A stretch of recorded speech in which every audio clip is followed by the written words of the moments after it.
Bueno, hermanos, buenos días a todos. Agradecido por las oraciones de muchos de ustedes y agradecido por el tiempo de alabanza, este tiempo de introducción.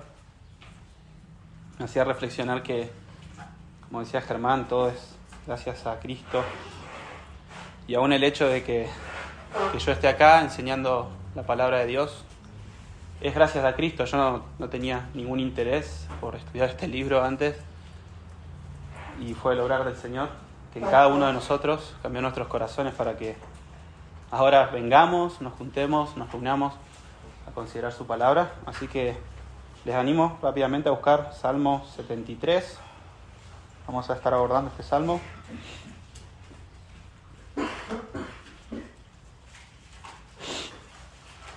Salmo 73.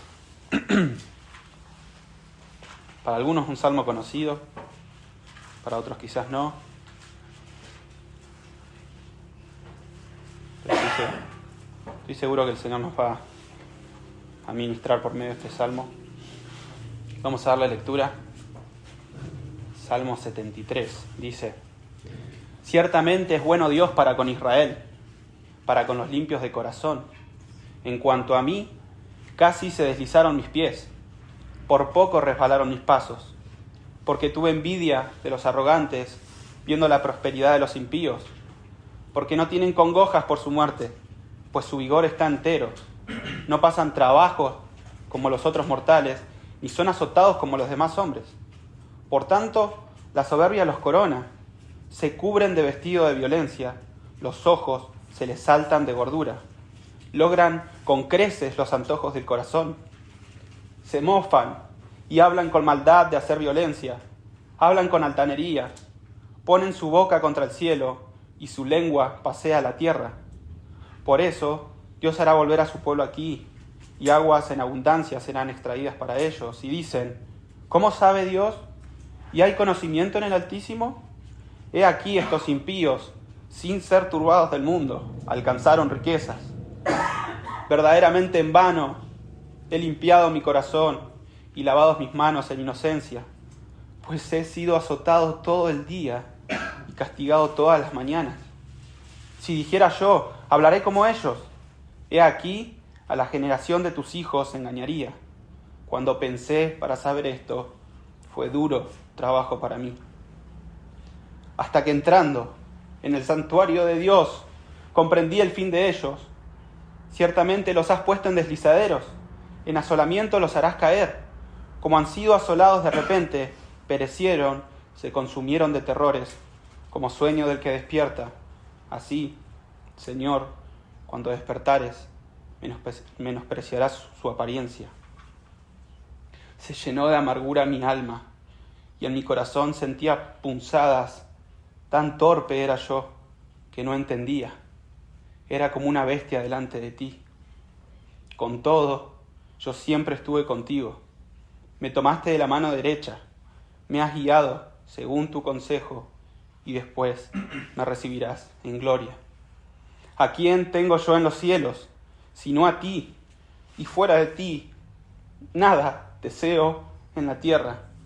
Mi carne y mi corazón desfallecen, mas la roca de mi corazón y mi porción es Dios para siempre. Porque aquí los que se alejan de ti perecerán. Tú destruirás a todo aquel que de ti se aparta. Pero en cuanto a mí, el acercarme a Dios es el bien. He puesto en Jehová el Señor mi esperanza, para contar todas tus obras.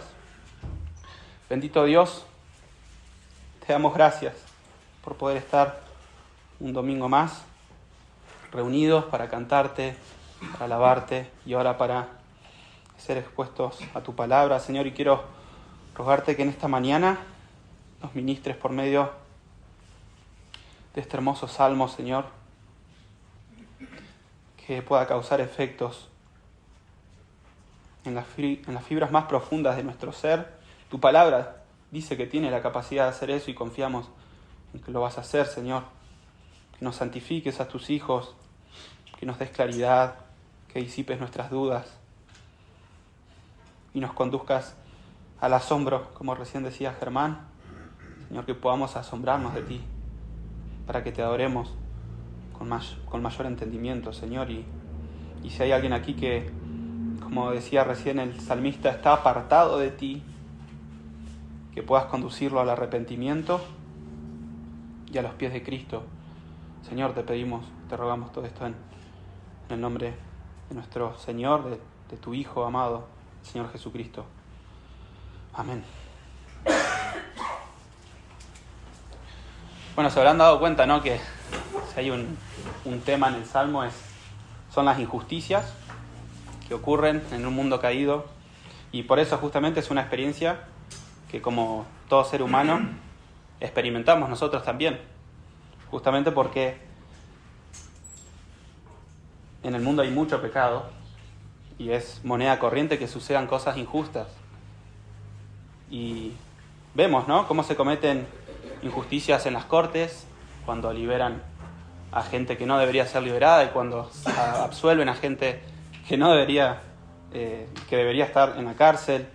Actos de corrupción de políticos, en Argentina algo muy común, gente que se llena sus bolsillos con dinero nuestro, guerras infundadas donde mueren civiles por intereses de personas que están en sus casas muy cómodas, y muchas clases de injusticias suceden en nuestro mundo y nos llenan y nos causan indignación, enojo. Pero también en nuestro andar cotidiano experimentamos situaciones injustas, quizás un poco más chicas, cuando un compañero de trabajo se lleva el crédito por algo que no hizo y capaz que nosotros hicimos, o cuando se nos acusa injustamente de algo que no hicimos, o nos roban algo, o muchas otras injusticias. Pero creo que la mayoría de estas cosas, que son quizás pequeñas, los creyentes podemos descansar en la justicia divina, y normalmente esas cosas no hacen que nuestra fe tambalee. Sin embargo, hay muchas situaciones adversas que sí podrían sumergirnos en crisis y en la duda, como la que acabamos de ver en el salmista recién. Hay muchos momentos históricos donde sucedieron grandes injusticias, y imagínense que a nosotros nos indigna verlas. Imagínense la gente que experimentó en vida esas injusticias. Imagínense, por ejemplo, un judío que iba a la sinagoga, que era fiel a su religión, y que de golpe los nazis lo secuestran a él, a su familia. Ve como toda su familia, sus hermanos judíos, los meten en cámaras de gas, de a miles, para ser cremados y después desechados como insectos. Y no solo ve eso, sino que ve que los nazis, que los planes malévolos de los nazis les salen bien y que ellos se jactan en hacer lo que hacen. Considero que una persona que pasó por esto se preguntó muchas cosas acerca de su fe. Y al observar detenidamente las injusticias que aparentemente no tienen retribución, puede provocar esto, que cuestionemos nuestra fe, en especial lo que decimos creer acerca de Dios y de su actuar en el mundo. Y bueno, vamos a ver que el salmista también experimentó una profunda crisis de duda acerca de su fe a causa de las injusticias que él observaba que sucedían en el mundo en el que hay un Dios justo. Pero en este salmo tenemos un hermoso registro que Dios nos dejó en su palabra para aprender como creyentes a afrontar la duda por las aparentes injusticias sin retribución. Así que bueno, los invito a que empecemos a abordar el salmo, finalizar la introducción. Pueden ver que ahí dice Salmo de Asaf. Asaf fue un levita, sacerdote encargado del servicio de adoración, tanto en el tabernáculo, cuando lo ordena el rey David, como probablemente también en los primeros días cuando Salomón construye el templo. Fue una persona muy importante para el pueblo de Israel, incluso fue llamada profeta en 2 de Crónicas 29:30, y estuvo presente en los tiempos espirituales de avivamiento espiritual de Israel, en el reinado de Ezequías y Josías, por ejemplo. Pero este salmo probablemente no haya sido escrito directamente por Asaf, sino por su descendencia, y se le pone Asaf porque era la cabeza de la familia. De cierto sea, en la primera sección del libro 3 de Salmos, fíjense que el Salmo 73 es el primer salmo del libro 3 de Salmos. La primera sección, que va desde el 73 al 83, se relatan acontecimientos históricos en los que se cree que Asaf no estaba vivo, y por eso es que la mayoría de los comentaristas creen que es la descendencia de Asaf la que escribe este salmo, pero es lo mismo igual, porque ellos también eran sacerdotes, ellos también eran levitas, ellos también eran personas importantes para Israel. Y el momento histórico, no se sabe precisamente el momento histórico en el que se escribe el salmo. Probablemente pudo haber sido durante el saqueo de la ciudad de Jerusalén. Acuérdense que el salmista ve cosas injustas que están sucediendo, ¿no? Cuando se saquea la ciudad de Jerusalén por parte del rey egipto Sisac, y además sacan tesoros del templo, imagínense lo que fue eso para el pueblo de Israel. O quizás durante la destrucción del templo por parte de las hordas babilónicas, o quizás durante alguna crisis espiritual de Israel donde el salmista observaba muchas injusticias que no eran tratadas a la luz de la ley de Moisés. Cualquiera de estas situaciones puede ser el contexto en el que se escribió el Salmo. Lo claro es que el salmista está observando muchas injusticias sucediendo frente a él. Respecto al tipo de salmo, o al género del salmo, podríamos titularlo clasificarlo como un salmo de sabiduría, pero fíjense también que es como un texto narrativo, ¿no? El salmista, a través del lenguaje poético, está contando su experiencia, por lo que podemos abordarlo al mismo tiempo con recursos de la narrativa. O sea, tiene un escenario inicial, tiene un problema, un clímax, una resolución del problema y un nuevo escenario. Entonces el salmista hace esto, a través de un lenguaje poético narra su experiencia y usa recursos, y nosotros para entenderlos debemos usar recursos también del género narrativo. Pero si hay algo muy claro, es la idea del salmo, que para los que anotan, voy a tratar de ir lento, así lo pueden anotar. La idea del salmo es que el creyente debe disipar la duda, la indignación y la envidia que produce el observar las injusticias que suceden en este mundo caído, recordándose la verdad esperanzadora de que Dios hará justicia y que solo en Él podremos encontrar el verdadero gozo. Lo repito, el creyente debe disipar la duda, la indignación y la envidia que produce el observar las injusticias que suceden en este mundo caído, recordándose la verdad esperanzadora de que Dios hará justicia y que solo en Él podremos encontrar el verdadero gozo.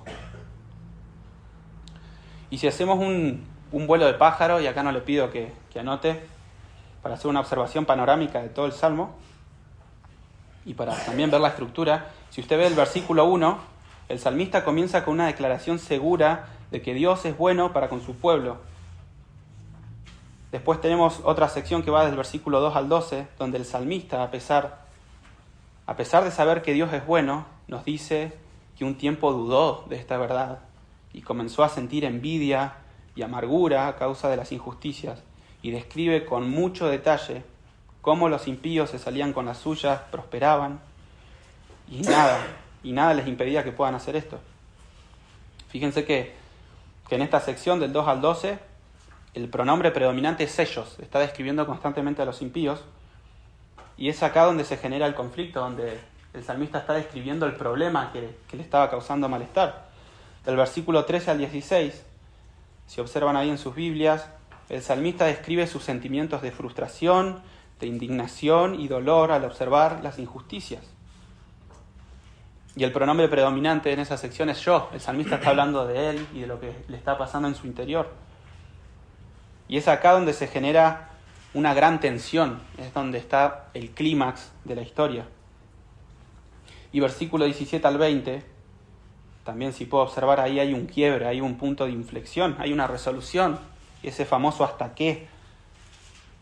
O sea que la tensión que generaban las injusticias del salmista comienzan a disiparse.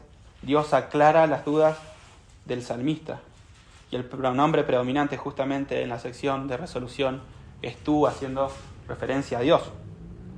Y del versículo 21 al 22, el salmista muestra su arrepentimiento por haber dudado de Dios y su forma de obrar, y recuerda el cuidado y la compañía de Dios en su momento de crisis, y que es mejor tener a Dios que cualquier otra cosa en la tierra. Eso reflexiona el salmista. Es decir, que acá hay un aprendizaje, un nuevo escenario, donde el salmista pasó de la duda a la confianza en Dios. Y del versículo 27 al 28, el salmista hace una declaración final sobre el fin de los impíos y lo que él aprendió. Y si puede observar, hay una progresión que comienza desde la duda, como veíamos recién, de la envidia y la indignación que el salmista expresa en los primeros versículos. Luego Dios esclarece la vista del salmista y esto lo lleva al arrepentimiento y a la esperanza de que Dios va a juzgar toda obra, estableciendo un nuevo escenario donde el salmista ya no duda, sino que confía en Dios y quiere solo a Dios ahora y ya no la prosperidad de los impíos.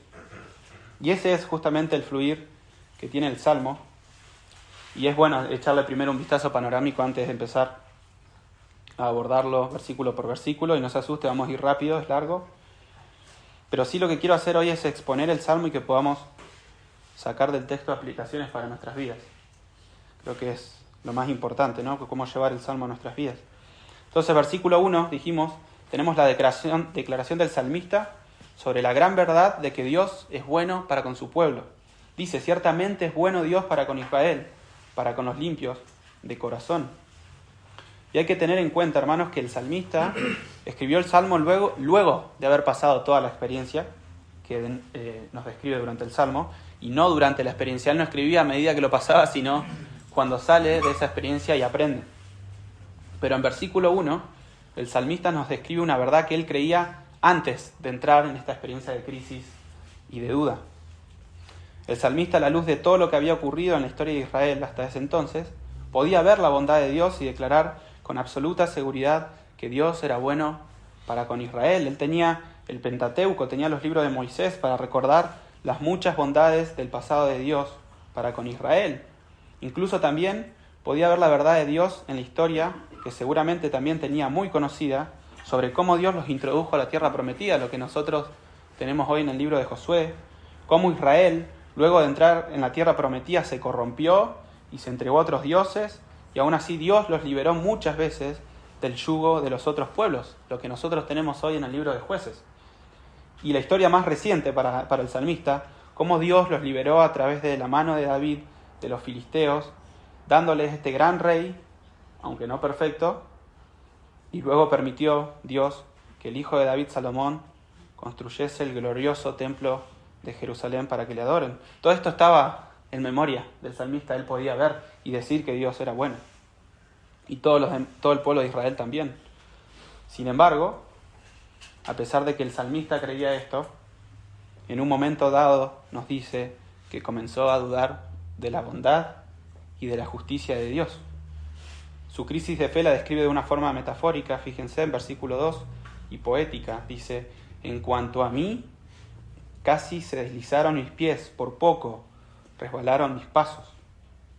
Y ese deslizarse o resbalar quiere decir que la duda casi lo lleva a abandonar su fe. Y cabe aclarar que el salmista duda de su fe, no pierde su fe, ni tampoco cuestiona a Dios desde un punto de incredulidad, no estamos hablando de eso. Lo hace desde una posición de creyente que comienza a dudar por observar lo que vamos a ver más adelante, la prosperidad de los impíos. Pero no es un incrédulo cuestionando a Dios. El salmista es un creyente con dudas, y eso es importante aclararlo. Y ahí versículo 3 ahora nos da la razón del por qué dudó y entró en crisis. Dice, porque tuve envidia de los arrogantes, viendo la prosperidad de los impíos. Y este descendiente de Asaf, o quizás Asaf, aunque sí una persona que servía en el templo, que debía ser un ejemplo de integridad para el pueblo de Israel, se asincera y cuenta que sintió envidia de los impíos al ver su prosperidad.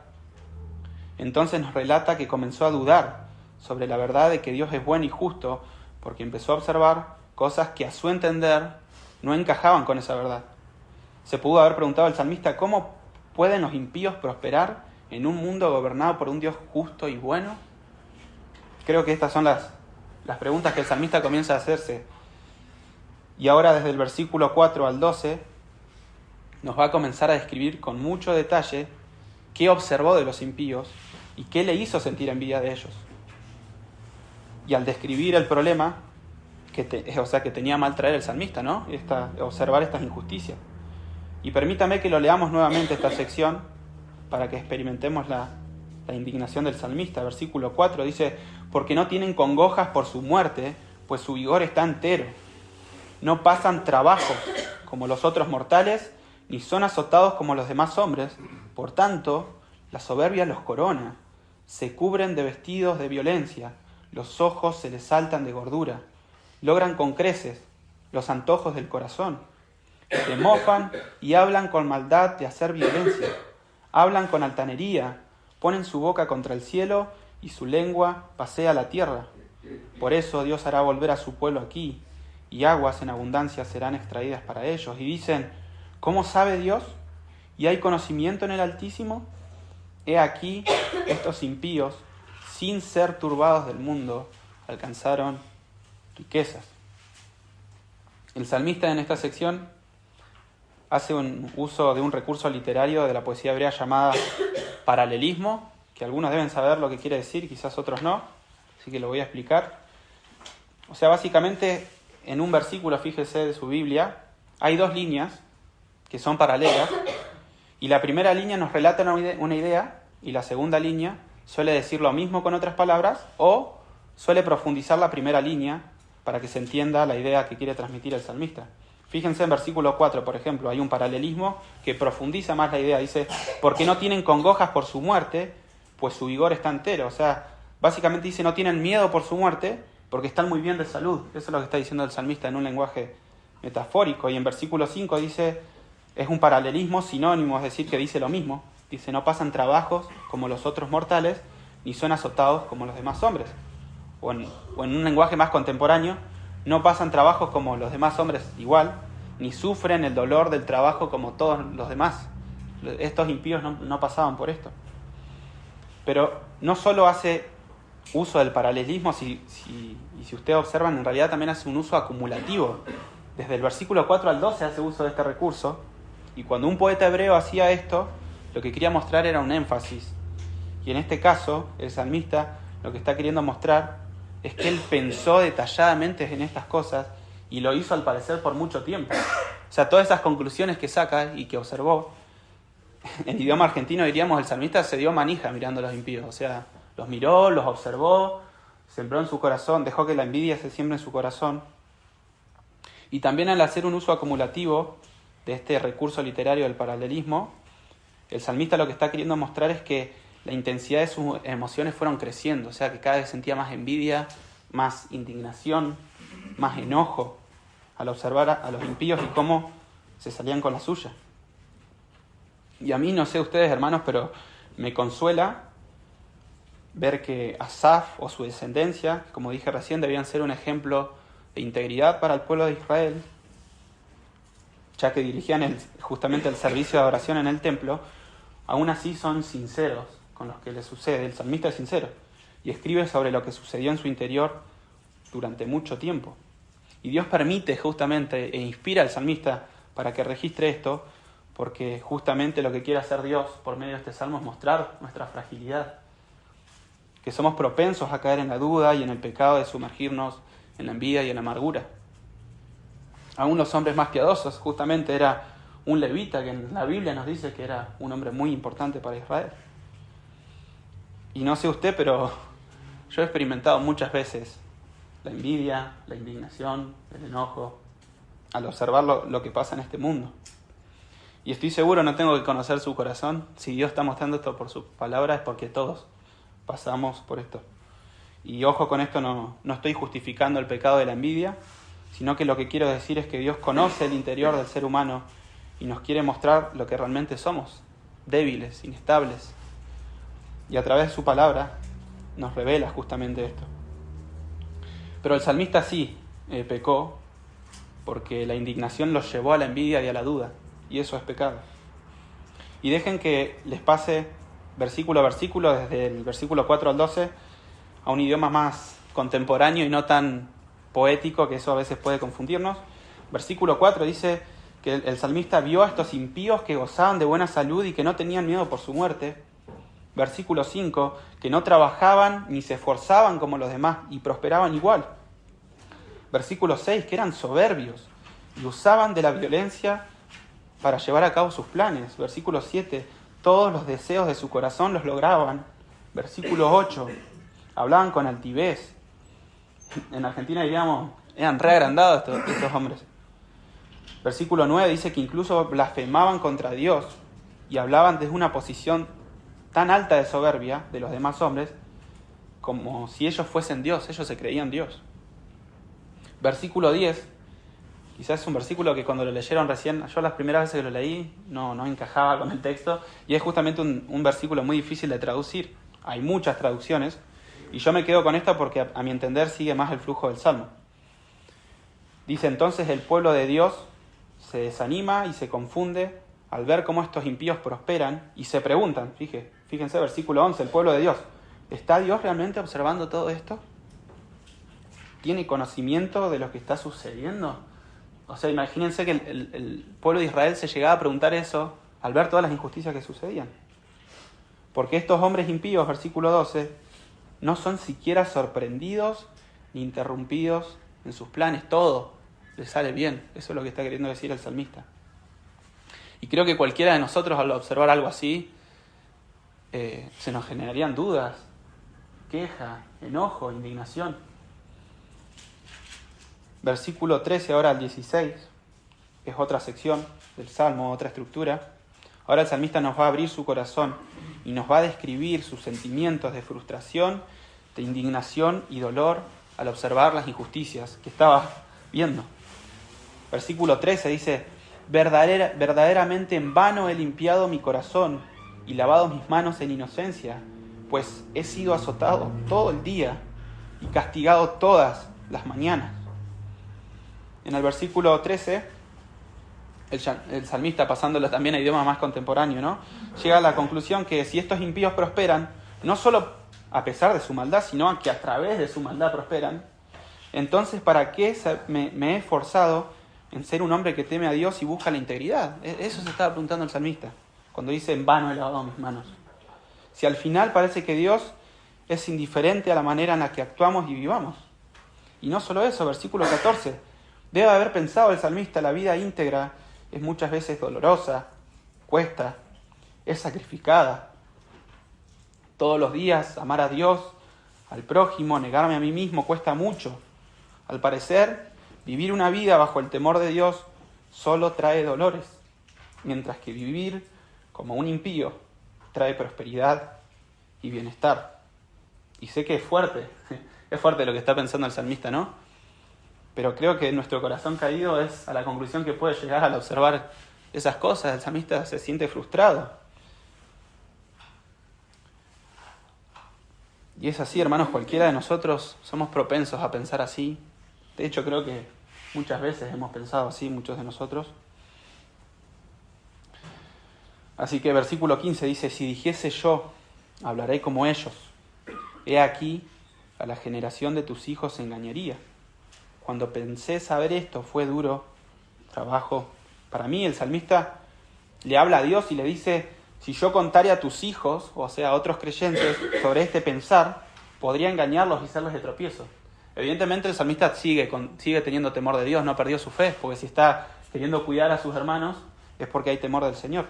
Él, como levita, justamente, y sacerdote, debía llevar certezas a la congregación de Israel y no dudas. Él debía enseñar. Pero al callar, dice el salmista, y al seguir meditando y maquinándose y dándose manija, le trajo mucho dolor y pesar. Fue muy duro para él no hallar respuestas a estas dudas. Y en esta sección justamente se halla el clímax del relato, porque el salmista está turbado por lo que está aconteciendo, está con su visión nublada, está confundido, y hay mucha tensión, ¿no? El salmista ya está expresando lo que siente en su interior. Y fíjense, versículo 17 ahora, hay una frase clave que trae la resolución a las dudas del salmista. Dice, hasta que, entrando en el santuario de Dios, comprendí el fin de ellos. En esta sección que va del versículo 17 al 20, se halla las respuestas a las dudas del salmista. Es el punto resolutivo del Salmo, justamente. Y esta comprensión se la da Dios en el santuario, es decir, en el templo, donde Él ministraba y donde Israel se congregaba a adorar a Dios. Seguramente el salmista, durante toda su experiencia de crisis, había ido muchas veces al templo, como vimos recién. O sea, evidentemente el salmista pensó y meditó mucho tiempo esto, y sintió mucho tiempo esta envidia y todo. Y por lo visto Dios no le dio respuesta durante muchos domingos ahora. Sin embargo, el salmista no desistió de ir, y un día determinado en el templo, Dios iluminó su entendimiento. No sabemos cómo Dios le reveló con claridad y le hizo al salmista comprender el fin de los impíos. Si fue leyendo la ley, si fue escuchando a algún otro ministro cuando enseñaba la ley, o a través de alguna canción que proclamaban las verdades de Dios, o a través de alguna oración de otro creyente, o a través de una oración íntima y personal que hizo en el templo. El texto no dice nada de eso, no sabemos. Pero lo que sí podemos saber, que no hay lugar más adecuado para que Dios nos dé claridad que en la congregación de los santos. Eso sí lo podemos deducir del texto. Y allí el salmista podía tener acceso a la palabra de Dios, al consejo de otros siervos de Dios, podía escuchar las oraciones de sus hermanos, las enseñanzas de otros maestros sobre la ley de Dios, canciones que hablaban sobre las verdades de Dios. Él estaba rodeado de los medios de gracia de Dios y de una atmósfera de temor y adoración a Dios, pero por sobre todo estaba expuesto en todo tiempo y sin distracciones a las verdades divinas. Y qué mejor lugar, ¿no?, para aclarar nuestras dudas que viniendo a las reuniones, en este caso nuestro, en la Cámara de Comercio, no en el templo, pero no hay mejor lugar, hermanos. Y justamente déjenme darle una aplicación acá, a pesar de que las aplicaciones las vamos a dar al final, pero amerita que hagamos una pausa y es muy fácil, ¿no?, lo que tenemos que deducir de acá, que no tenemos que dejar de congregarnos. Es tan sencillo como eso. Déjeme citar lo que Sugel Mitchell dice en un sermón, en el que da razones por las cuales no debemos dejar de congregarnos. Dice, abro cita, una de las razones por las cuales debemos congregarnos es porque necesitamos poner nuestra mente y corazón en sintonías con las verdades de la palabra de Dios y el Evangelio.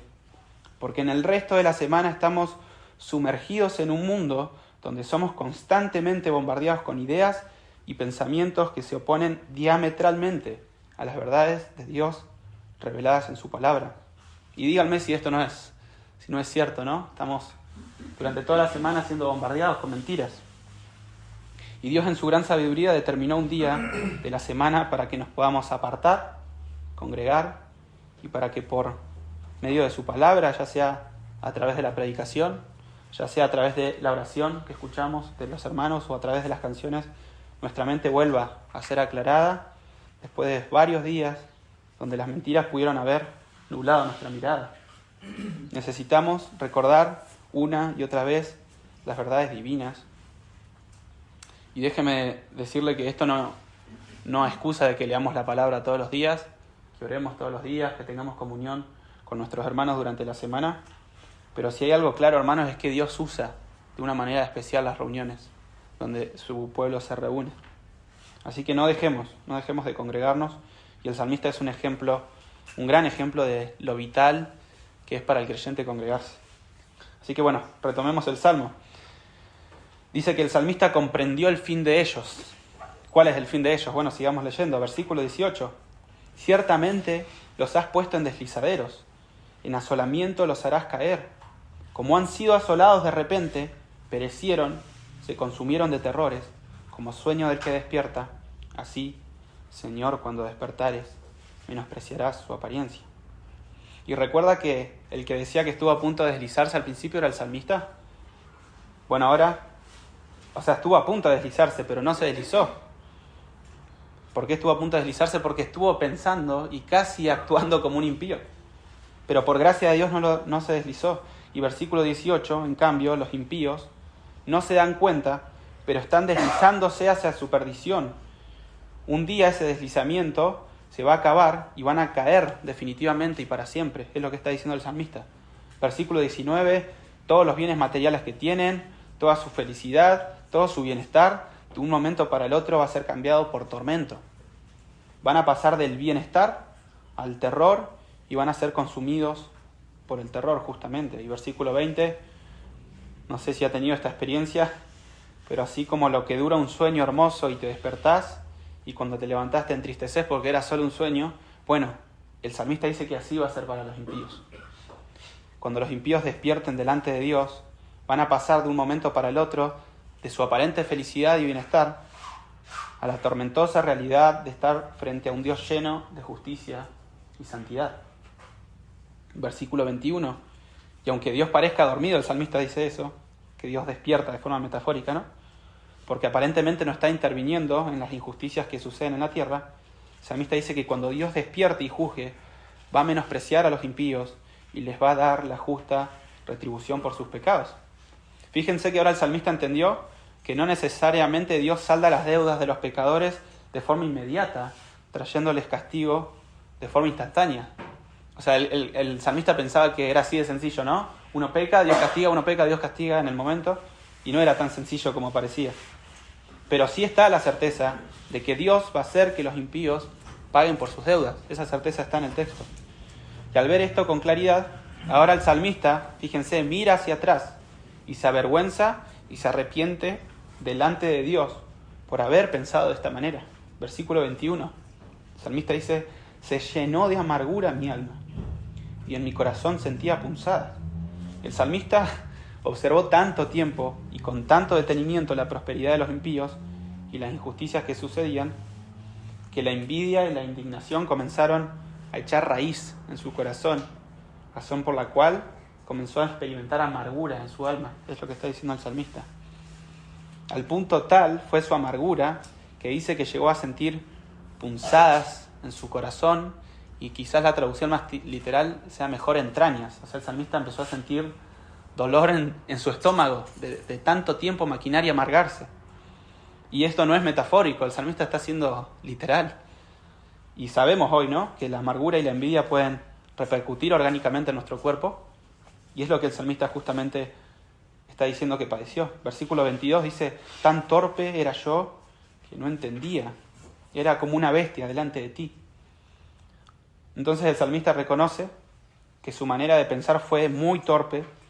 Él, teniendo la revelación divina donde hablaba sobre un Dios justo que daría retribución a los impíos, el salmista que hizo bajó su mirada, dejó de mirar lo eterno y miró solo la tierra y lo que sucedía en ella, olvidándose por completo de la justicia divina. Por eso dice que no entendía lo que sucedía. Y el salmista después reconoce que, al igual que los animales, que no tienen visión de eternidad, sino que viven el ahora según sus instintos, él se había comportado similar a un animal, porque puso y focalizó su mirada en lo que estaba sucediendo en la tierra y no en la palabra de Dios. Versículo 23 dice, con todo, yo siempre estuve contigo, me tomaste de la mano derecha. Y este con todo, lo que quiere decir es, a pesar de todo mi pecado y de mi manera equivocada de pensar, a pesar de todo eso, el salmista reconoce no haber perdido toda su confianza de que Dios estaba con él acompañándolo en todo este proceso de crisis y de duda. El salmista, a pesar de sus dudas, siguió confiando en que Dios lo iba a socorrer. Y podemos deducir esto porque, como decía recién, evidentemente el salmista nunca dejó de ir al templo. El salmista buscaba aclarar sus dudas. No sabía cómo, pero buscaba, y lo buscaba en Dios. Entonces, evidentemente, el salmista no perdió su fe. Pero así como un padre toma de la mano de su hijo y lo ayuda a atravesar las dificultades, así reconoce el salmista que Dios había estado con él y no le dejó resbalar. Era por gracia de Dios que el salmista no resbaló. Versículo 24 dice, me has guiado según tu consejo. Ahora el salmista entiende que él debe dejarse guiar por el consejo de Dios, o sea, por su palabra, y no más por sus sentimientos, que son engañosos, y tampoco por las circunstancias que observa, las cuales suelen cambiar. A diferencia de los sentimientos que nos engañan, la palabra de Dios nos revela la verdad. Y a diferencia de las circunstancias que cambian, la palabra de Dios no cambia, es inmutable. Así que el salmista ahora entiende, claro, que tiene que su mirada tiene que estar puesta y alineada a las verdades de Dios. Versículo 24, segunda parte, dice, y después me recibirás en gloria. Si hay algo claro ahora para el salmista, es que no vivió en vano limpiando su corazón, ni lavando sus manos en inocencia, como decía anteriormente. Porque ahora sabe que Dios lo va a recibir en gloria, lo va a exaltar, a pesar de que vivir una vida bajo el temor de Dios puede ser muchas veces dolorosa y difícil en esta tierra. Él se puede gozar en la certeza de que va a estar con el Dios en gloria. Y quizás no sea correcto deducir que el salmista está hablando de la eternidad con el entendimiento que nosotros tenemos a la luz del Nuevo Testamento, pero sí es claro que el salmista sabía que la muerte no iba a ser un impedimento para su relación con el eterno Dios. Eso sí es claro en el texto. Versículo 25 dice, hermoso versículo, ¿no? Muy conocido por todos seguramente. ¿A quién tengo yo en los cielos sino a ti? Y fuera de ti nada deseo en la tierra. Y este es uno de los versículos más conocidos para mostrar la verdad de que el hombre puede encontrar su completo gozo solo en Dios. De hecho, el Catecismo Menor de Westminster, en su primera pregunta, dice, sé que algunos se lo deben saber de memoria acá, ¿cuál es el fin principal del hombre? Es glorificar a Dios y gozar de Él por siempre. Ese es el fin del hombre. Y adivinen qué texto usa de referencia el Catecismo, usa este texto. Salmo 73, versículos 25 y 26.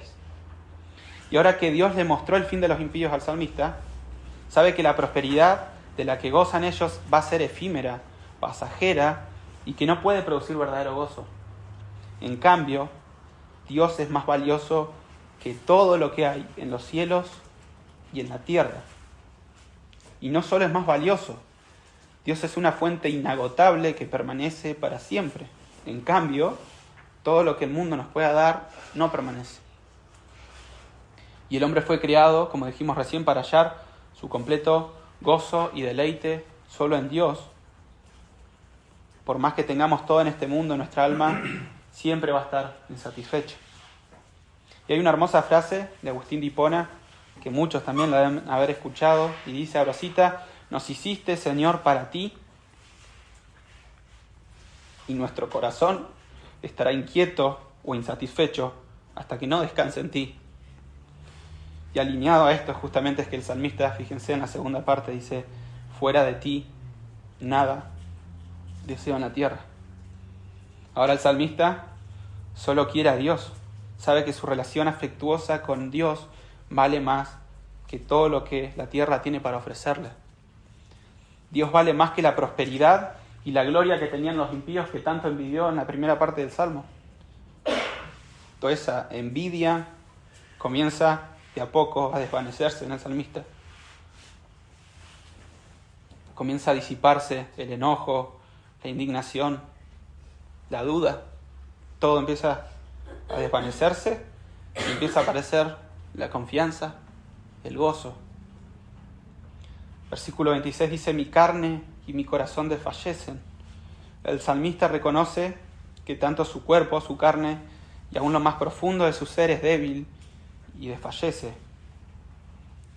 Y no sé si lo sabe, hermano, pero la tarea del predicador lamentablemente es mostrarles a todos que somos débiles, que somos frágiles, porque venimos creyendo lo contrario. Nos creemos mucho más fuertes de lo que somos y no somos eso. Fíjense, Salmo 103, versículo 14. Dios dice que somos polvo. Dice, porque Él conoce nuestra condición. Se acuerda de que somos solo polvo. Eso nos lo está diciendo Dios a nosotros, ¿no? Entonces nuestra salud, nuestro vigor, puede de un día para el otro cambiar y desfallecer. Y lo vemos, ¿no? Lo vemos frecuentemente, gente que un día para el otro le diagnostican una enfermedad terminal o cualquier cosa. Vemos cómo en un abrir y cerrar de ojos nuestro ser puede fallecer. Y no solo la salud física, sino cuando cambian las circunstancias y nuestra felicidad y paz se desvanecen. O sea que nuestro ser interior también es muy frágil. Primera de Pedro 1, 24-25 dice justamente Dios: porque toda carne es como hierba, y toda gloria del hombre como la flor de la hierba se seca y la flor se cae. Y hermano, no es algo no es algo muy frágil la flor. Se rompen con muchas facilidades las flores. Ni siquiera tenemos que tocarlas. A veces pasamos con el vientito que produce nuestro cuerpo y se le caen los pétalos. Bueno, Dios nos ve así. Y Dios quiere que sepamos que somos así. Versículo 26, segunda parte, dice: más la roca de mi corazón y mi porción es Dios para siempre. O sea que el salmista no pone su confianza en él ni en las circunstancias, sino que las pone en Dios. El salmista ahora decide cambiar su objeto de seguridad, que antes era la prosperidad y la gloria del mundo, cuando envidiaba a los impíos. Y ahora el salmista pone su seguridad y su confianza en Dios, el cual según él es como una roca, y lo que representaba para aquel entonces la roca era un símbolo de firmeza, de algo indestructible, de algo inmutable. Entonces, ¿qué lugar más firme y más estable para que el salmista pueda poner su confianza que en Dios? Ya no depende de lo que sienta él, ya no depende de las circunstancias. Dios no cambia. A pesar de las circunstancias, a pesar de nuestros sentimientos, Dios sigue siendo Dios. Entonces es el lugar por excelencia para que podamos depositar nuestra fe. Y por último, el salmista hace una declaración final que resume lo aprendido a través de toda esta prueba que atravesó. Versículo 27 dice: ¿por qué aquí los que se alejan de ti perecerán? Tú destruirás a todo aquel que de ti se aparta. Y lo cierto es que los hombres naturalmente vivimos aparte de Dios, nos alejamos de Él, huimos de Él. Está lleno de versículos de la Biblia que muestran eso. Queremos los beneficios de Dios, pero no queremos al autor de los beneficios. Porque vimos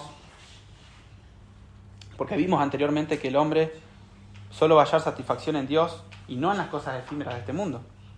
Por eso C.S. Lewis dice, abro cita: la historia humana es una larga y terrible historia, donde el hombre trata de encontrar algo que no sea Dios que lo haga feliz. O sea, va a ser una búsqueda que no va a terminar jamás, eso, ¿no? Buscar la felicidad fuera de Dios. Básicamente el salmista está diciendo que el impío se autodestruye cuando se aleja de Dios, porque fue creado para hallar en Él todo lo que Él necesita. Versículo 27, segunda parte, dice: tú destruirás a todo aquel que de ti se aparta, o una traducción más literal podría decir: tú destruirás a todos los que se prostituyen. Y el hombre, al no querer a Dios, pero al querer sus beneficios, siempre hace esto: entrega el propósito de su vida y el amor y su afecto más profundo a otras cosas, buscando en ellas los beneficios que solo Dios le puede dar. Es decir, prostituye su alma. La Biblia los vive haciendo, ¿no? Llama adulterio espiritual cuando Israel se corrompía y se entregaba a otros dioses. Y esto es idolatría, justamente cuando le entregamos el propósito de nuestras vidas y corazón a cosas efímeras creadas y no a Dios. Los impíos, ¿qué hicieron? Los impíos rindieron culto a sus riquezas, por lo que veíamos recién, a la gloria terrenal. Ellos hacían eso. Por eso el salmista tiene la certeza de que van a perecer, porque se están autodestruyendo. Y Dios, justamente, va a satisfacer este deseo. Les va a dar una eternidad alejados de Él, apartados de su favor. Dios va a conceder ese deseo. Versículo 28, primera parte, dice: pero en cuanto a mí, dice el salmista, el acercarme a Dios es el bien. Y esto es hermoso, porque a diferencia de los impíos, ahora el salmista reconoce tener algo mejor que la prosperidad en esta tierra. El salmista tiene el mayor bien que un hombre puede tener, que es conocer y tener comunión con su Creador. Por tanto, a diferencia de los impíos, que voluntariamente quieren permanecer lejos de Dios, el salmista sabe que el acercarse y buscar a Dios es el mayor bien que le puede hacer a su alma. segunda parte del versículo 28 dice, puesto en Jehová, el Señor, mi esperanza o mi refugio. Entonces, observamos ahora al salmista que cambió totalmente su perspectiva. Ahora declara haber puesto su confianza en Dios. Va a esperar en Él y en su justicia. El salmista ahora descansa en que Dios va a hacer justicia. Y ya no es una duda, es una certeza. Dios va a hacer justicia. Puede que el impío goce temporalmente sus bienes, de su buen pasar, se mofe, se burle, abuse de su poder, como venía describiendo. Pero ahora hay una certeza en la que el salmista puede refugiarse y esconderse, la cual va a traer descanso a su alma cada día que la envidia y la duda quieran invadirla. ¿Cuál es esa verdad? Dios va a juzgar toda hora y nadie se va a salir con la suya. Esa verdad el salmista le trae paz, le trae tranquilidad en medio de la crisis y ahora tiene una herramienta para disipar, ¿no? Siempre la envidia y la duda que puedan querer albergarse en su corazón. Versículo 28, segunda parte, dice, para contar todas tus obras. Fíjense que el salmista pasó de no querer hablar, no quería hablarle al pueblo de Israel por el miedo de hacerlos caer, y ahora el salmista dice que quiere contar todo esto, todas las obras de Dios, la quiere compartir a viva voz. Ahora quiere hablar con certeza de que Dios es bueno para con Israel. Ahora sabe que Dios sigue siendo bueno a pesar de que en este mundo caído se cometan injusticias. Fíjense cómo la mente del salmista fue renovada por Dios.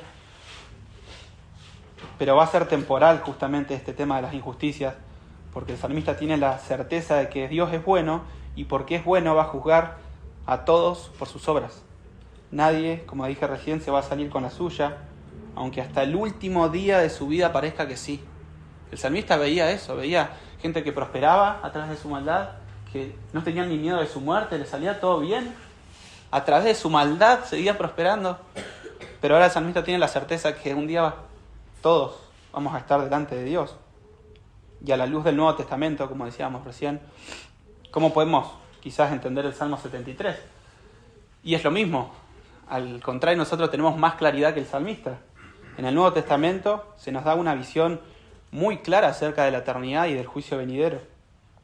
En primer lugar, en el Nuevo Testamento tenemos la certeza de que después de la muerte va a haber juicio.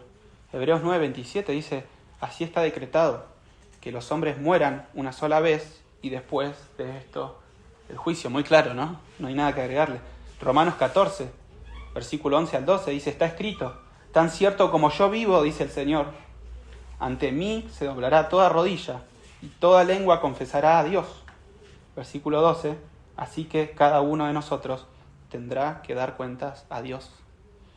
Decía Dios. De hecho Jesús, y no voy a nombrar versículos, pero habló muchísimo sobre el juicio final.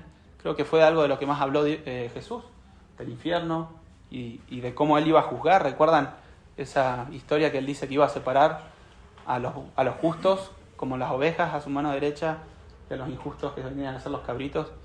Jesús habló innumeradas veces sobre el juicio. De hecho, las cartas del Nuevo Testamento también están llenas de la revelación sobre cómo Dios va a juzgar a los hombres. En 2 de Tesalonicenses lo vimos hace poco también.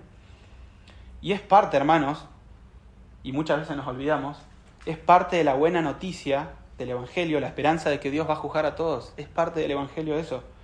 Claro que para algunos va a ser bueno y para otros no. Bueno va a ser para aquellos que se arrepintieron de sus pecados y confiaron en el sacrificio de Cristo para lavar sus pecados. Porque van a ser hallados inocentes frente al gran juicio. Porque van a estar revestidos de una justicia que no es suya, sino que es imputada por Cristo.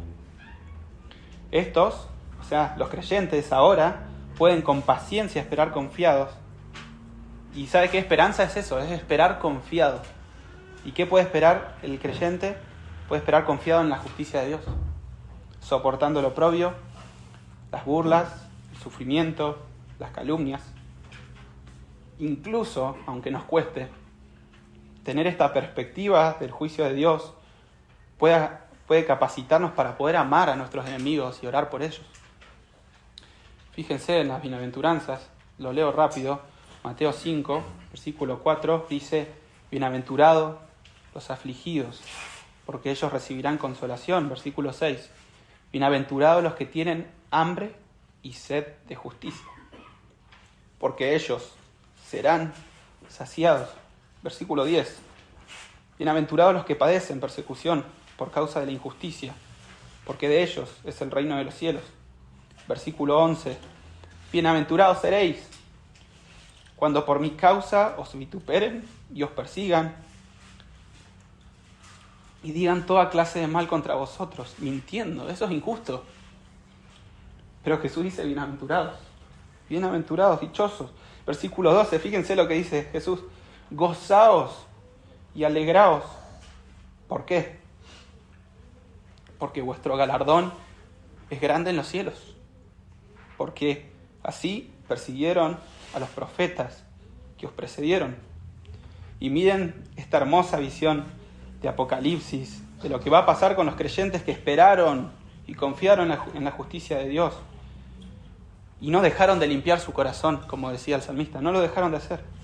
Lavaron en inocencia sus manos, a pesar de que eso implicó muchas veces dolor. Apocalipsis 7, versículo 16 al 17 dice sobre estos: ya no tendrán más hambre ni sed, y el sol no caerá más sobre ellos, ni calor alguno, porque el Cordero que está en medio del trono los pastoreará y los guiará a fuentes de agua de vida, y Dios enjugará toda lágrima de los ojos de ellos. Estos van a ser los bienaventurados que van a recibir el descanso eterno. En cambio, por lo contrario, aquellos que, como vimos en el Salmo, viven sus días aparte de Dios sin considerarlos a Dios en sus vidas, viven como si ellos fueran los señores de sus vidas, disfrutan de los deleites de este mundo, buscan la gloria acá en la tierra y lo hacen a expensas de dañar a otros, que se burlan de Dios con su manera de vivir y hablar, que hacen de la tierra su paraíso, que prostituyen sus almas entregando el propósito de sus vidas a cosas efímeras y no a Dios, e incluso rechazan la buena noticia de que Dios envió a un Salvador para que puedan ser librados de ese juicio. Bueno, lo que les espera a estas personas, según el Nuevo Testamento, Hebreos 10:27, una horrenda expectación de juicio y hervor de fuego que ha de devorar a los adversarios de Dios, justamente. Romanos 2:5, por su obstinado corazón, dice, no arrepentido, acumulan ira para el día del castigo eterno que Dios revelará en el día de su justo juicio. Por esto para ellos el Evangelio es mala noticia, porque en el día del juicio, repentinamente, como leíamos en el Salmo, se les va a terminar todo bienestar, todo lo que disfrutaron en la tierra. Bien dijo el teólogo puritano Jonathan Edwards, este mundo es todo el infierno que el verdadero cristiano va a soportar, y al mismo tiempo este mundo es todo el cielo que los incrédulos pueden disfrutar. Y es válido entonces, hermanos, que nos podamos alegrar en que Dios va a hacer justicia. Dice bien, recuerdan, bienaventurados los que tienen hambre y sed de justicia, porque van a ser saciados. Podemos alegrarnos de que Dios va a dar la justa retribución a aquellos que viven apartados de Él, mofándose y creyéndose dioses. Pero al mismo tiempo, no debemos dejar de reflexionar que nosotros los creyentes, si no vamos a recibir la justa retribución por nuestros pecados, no es por nada que hayamos hecho nosotros, sino porque el justo castigo que merecíamos recayó sobre un sustituto que nos libró de la justa condenación, y justamente por esta razón, en la eternidad, si ven en el libro de Apocalipsis, los santos van a adorar a Dios y a su Cordero porque fue inmolado.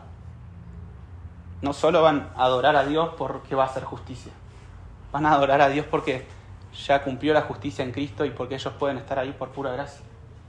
Así que tampoco olvidemos de eso. Y por eso el creyente espera con ansias la venida de su Señor, porque Él va a hacer justicia para siempre. Así que, hermanos, sé que a mí me pasa, se van a olvidar un 90% de todo lo que les dije. Así que creo que hay algunas verdades que sí, me encantaría que quede grabada en nuestras mentes. Entonces, ¿qué es lo que Dios quiere que creamos a través de este salmo? Creo que lo dije muchas veces. Primera verdad, que Dios es bueno y justo. A pesar de que observemos muchas injusticias sucediendo en este mundo caído a causa del pecado. Esa es una de las verdades. Dios es bueno y justo a pesar de que observemos muchas injusticias sucediendo en este mundo caído. Otra verdad que tenemos que creer y recordar, que creamos que Dios va a juzgar a todos y que nadie se va a salir con la suya. Grábeselo en su corazón y en su mente. Y tercero, que Dios es la fuente de todo gozo y satisfacción. No busque en otro lugar su gozo y satisfacción. Y a la luz de esto que Dios quiere que creamos a través de este salmo, que quiere que hagamos, ¿no? Llevarlo a la práctica. Aplicaciones prácticas. Una aplicación general es que tenemos que esperar confiados, o sea, tener esperanza en el juicio y en la justicia de Dios. ¿Y esto a qué nos va a llevar? A aplicaciones más particulares. No tenemos que tomar venganza, porque las venganzas de Dios, ¿recuerdan? Romanos 12, 19 al 21, no os venguéis vosotros mismos, amados míos, sino dejad lugar a la ira de Dios, porque escrito está, mía es la venganza, yo pagaré, dice el Señor. Así que, escuchen, si tu enemigo tuviese hambre, dale de comer. Si tuviese sed, dale de beber, pues haciendo esto ascuas de fuego amontonarás sobre su cabeza. No seas vencido de lo malo, sino vence con bien el mal. Y tampoco actúe apresuradamente frente a injusticias. Muchas veces va a tener que aguantar y encomendar la causa a Dios, como lo hacía Cristo. ¿Recuerdan cuando leíamos 1 de Pedro 2, del 21 al 23? Dice, pues para esto fuisteis llamados, porque también Cristo padeció por nosotros, dejándonos ejemplo, para que sigáis sus pisadas. ¿Qué hizo Jesús? ¿Cuáles fueron sus pisadas? El cual no hizo pecado, ni se halló engaño en su boca, quien cuando le maldecían, no respondía con maldición, cuando padecía no amenazaba, sino que encomendaba la causa al que juzga justamente. Así que, hermanos, vale la pena seguir santificándonos y sufriendo a causa del Señor, porque tenemos esta certeza. Y segundo, que nos gocemos y nos deleitemos en Dios. ¿Cómo hacemos eso?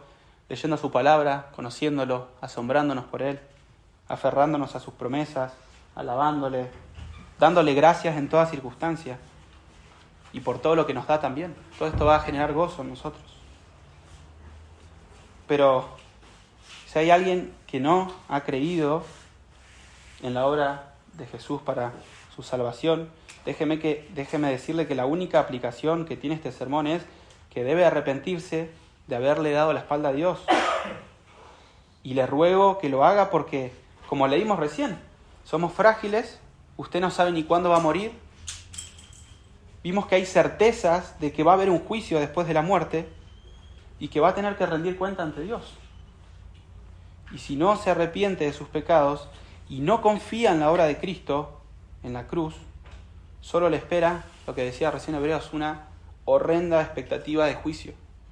En cambio, si se arrepiente y cree, podrá desde ahora gozar de Dios como gozaba el salmista y podrá tener la esperanza de que va a ser hallado inocente en el día del juicio y va a heredar, como leíamos también recién en Apocalipsis, el reposo eterno en el reino inconmovible de Dios. Así que, hermanos, vamos a orar,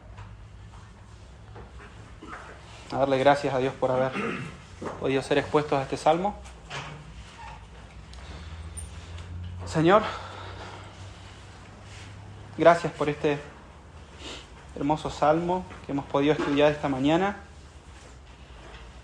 Te pido que puedas aplicar en cada uno de nosotros, tus hijos, la verdad esperanzadora a nuestras vidas, de que vas a juzgar toda obra, Señor, que nadie va a poder burlarse de ti, para que podamos, como leíamos recién, aguantar con la paciencia de Cristo toda injusticia que nos pueda alcanzar en este mundo caído, pero también que podamos recordar que tú eres el mayor bien que podemos tener, Señor. Ayúdanos a recordar esto para poder gozarnos en ti, para no envidiar al impío, porque el fin de ellos es terrible, Señor. Por eso, que estas verdades también nos empujen a proclamar a los incrédulos que deben arrepentirse y escapar del juicio venidero, que deben buscar, Señor, refugio en tu Hijo y en su obra de salvación. Señor, si hay alguien apartado de ti en esta mañana, muéstrales cuál es su fin si no se arrepiente. Que su eternidad pende de un hilo y sin arrepentimiento y sin fe en tu Hijo, su destino es la perdición.